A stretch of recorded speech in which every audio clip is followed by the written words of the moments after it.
Hi there BookTube, and so this is going to start my vlog for Bookbusters. I'm really excited to be doing the readathon. I feel like it's going to kickstart my reading and I'm really looking forward to running some sprints. So I think I'm going to start today. I've got to go and do some work, unfortunately, on a Saturday.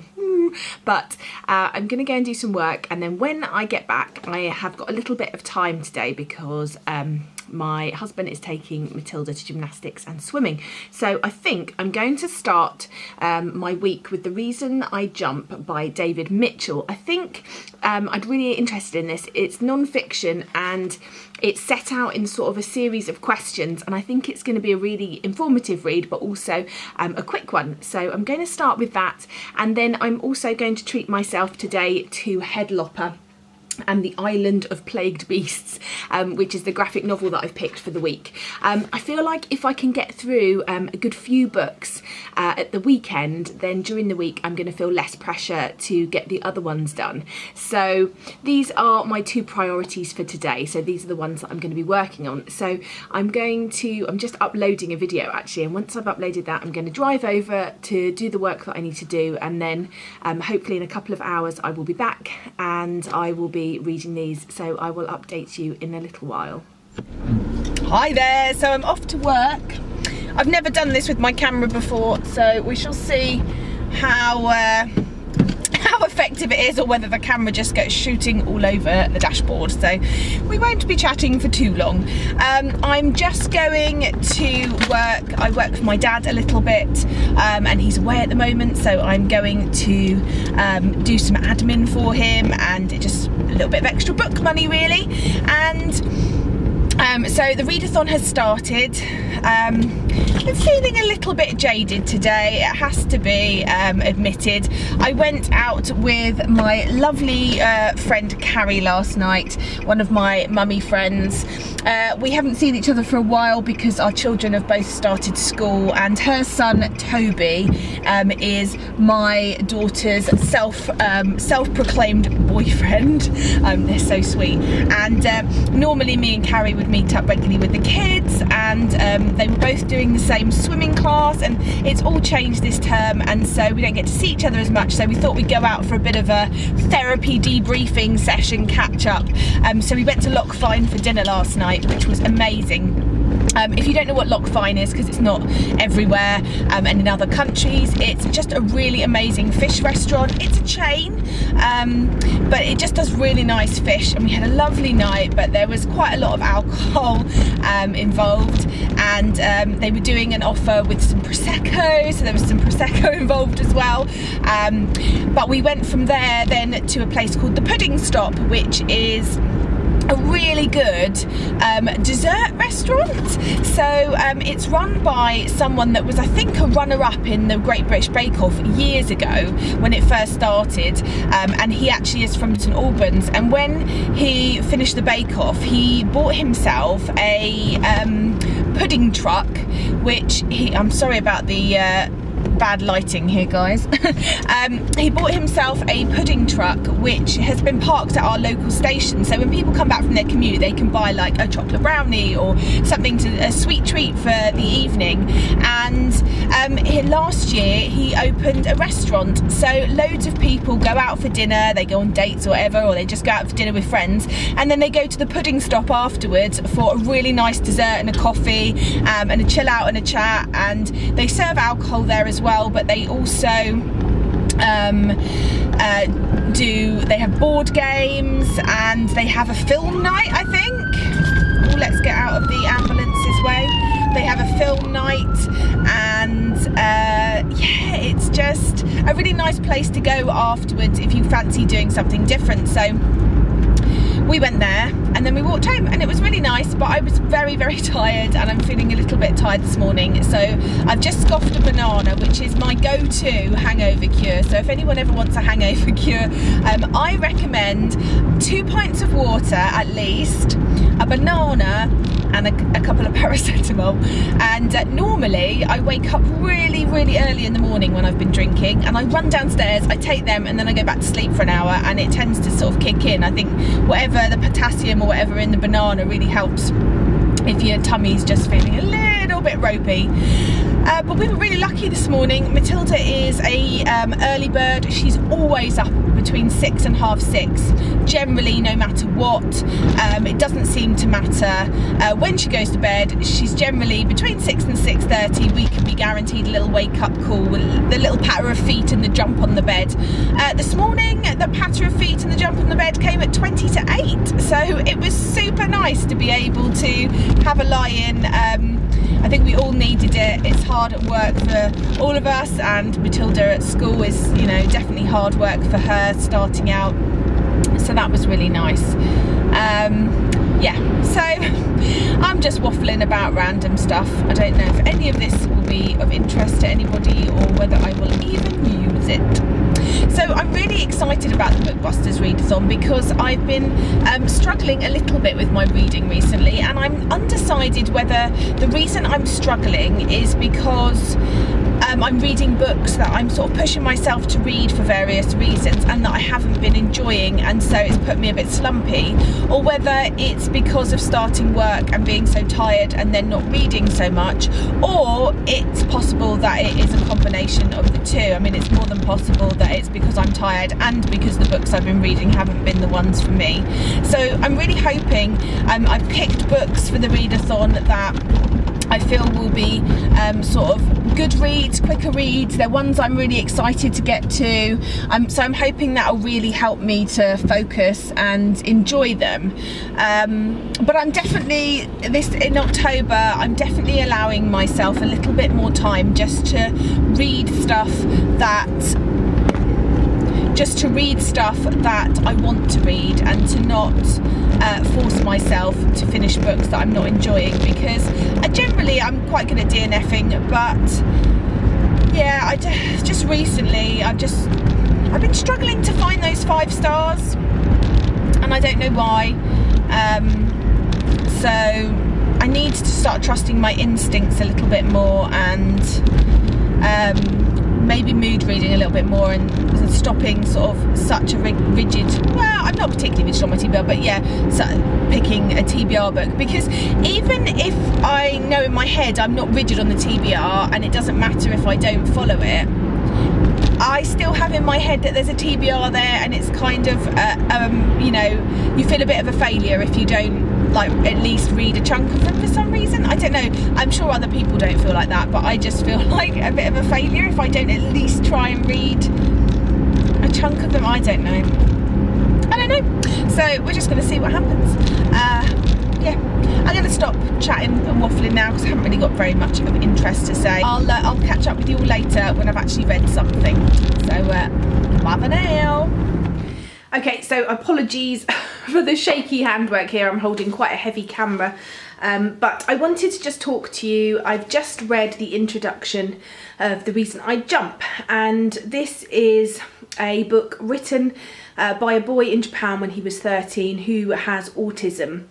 And David Mitchell talks about how he has an autistic son, and his wife was looking for books and things to read to learn more about autism and learn more about it in a true way, I suppose, and that there are, you know, there's these myths that autistic people can't feel emotions and don't need human companionship.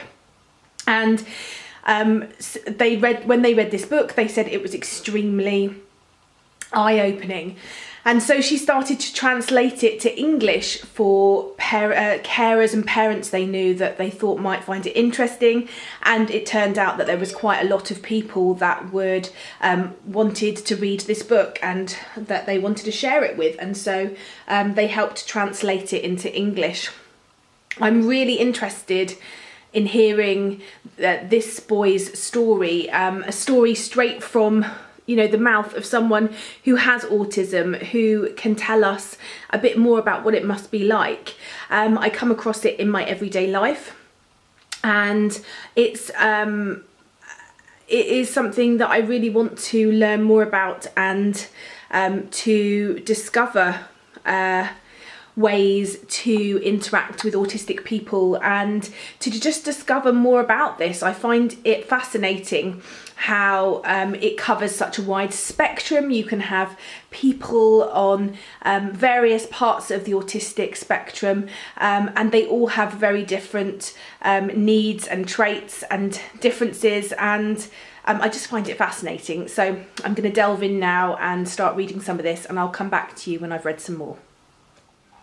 Hi there everybody, so it's now just coming up to 6:30 and I've finished my first book for the readathon, and that is The Reason I Jump by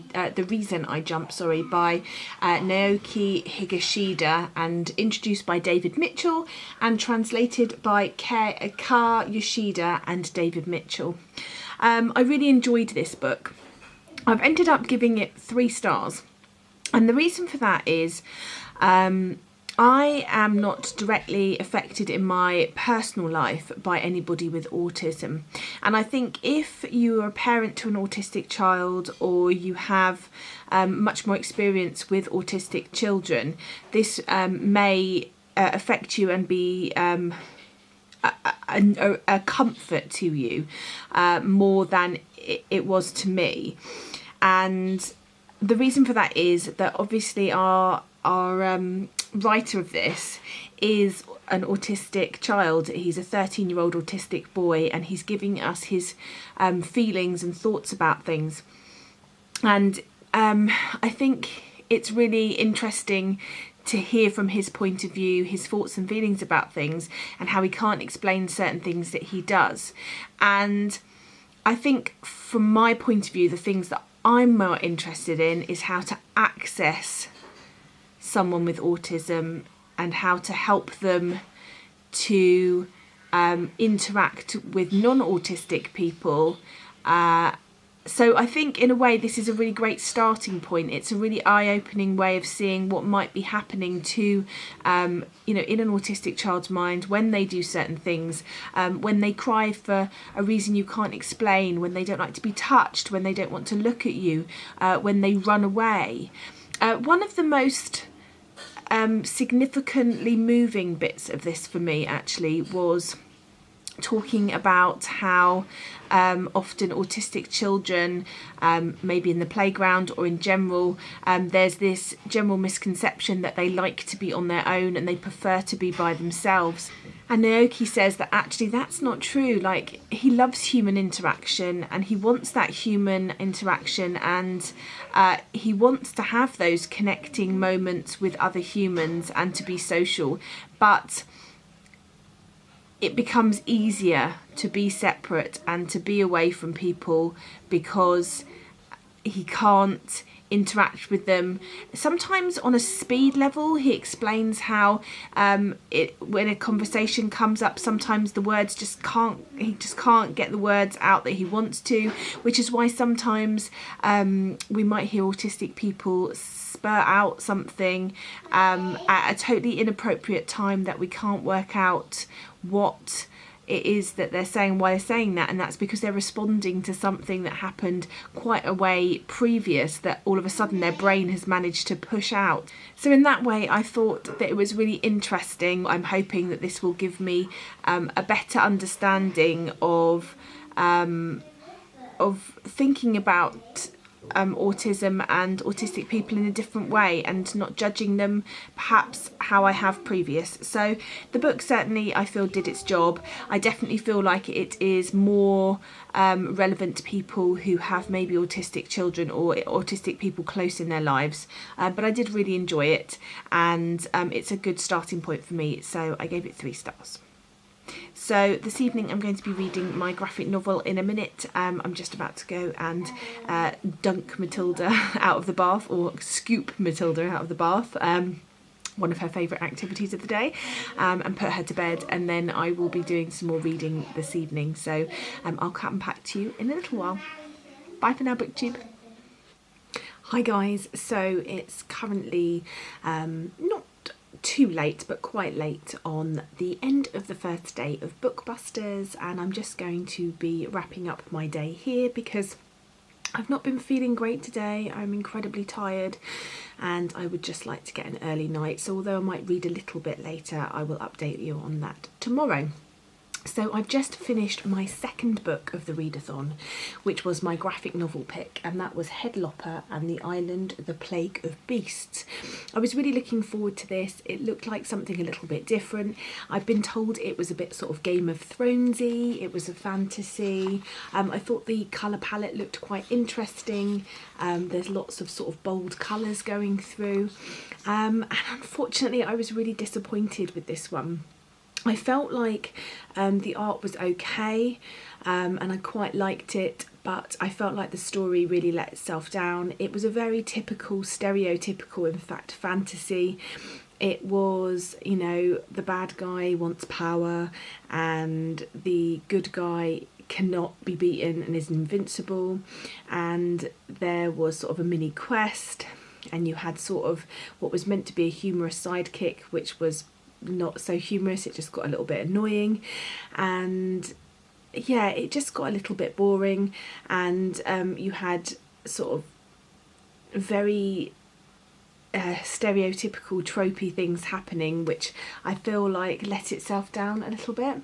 Also, I did find with the artwork that it was okay, but I quite like punchy and sort of quite simple drawings, but I did feel like this at times was just too dark and too simple, and it didn't make the action sequences flow as well as I would like. So I was really disappointed with this, unfortunately, and it did drag in parts and it just wasn't for me. I wasn't enjoying it like I normally do. And graphic novels, I'm normally, you know, I normally quite like. I normally end up giving 3 stars plus, but with this one, it just didn't hit the mark for me. So unfortunately, this is a 2-star read. Yeah, not a great one for me, unfortunately. So just to wrap up my first day of Bookbusters, I have finished 2 squares on my Bookbusters journey across the board. I've read my non-fiction pick and I've also read my graphic novel.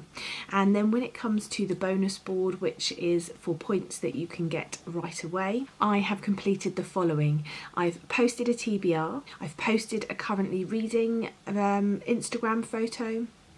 In this video, I've wrapped up and reviewed a book that I've read, at least one. I've tweeted about the readathon, and I've also discussed with you a little bit more about how I felt about autism in my autistic read, which is a theme that's going to be continuing along with the other books I've picked for the readathon, and so that will be a continuing theme that I will be touching on in the different books that I'm picking up. So far, obviously I've not completed my way across the original board with the prompts for the books, so I don't get any points until I've completed that. But in terms of the extras, I have now got 18 points. So I'm really pleased with that, and I shall be continuing on tomorrow, trying to read as much as I can and hopefully completing my board by the end of the week.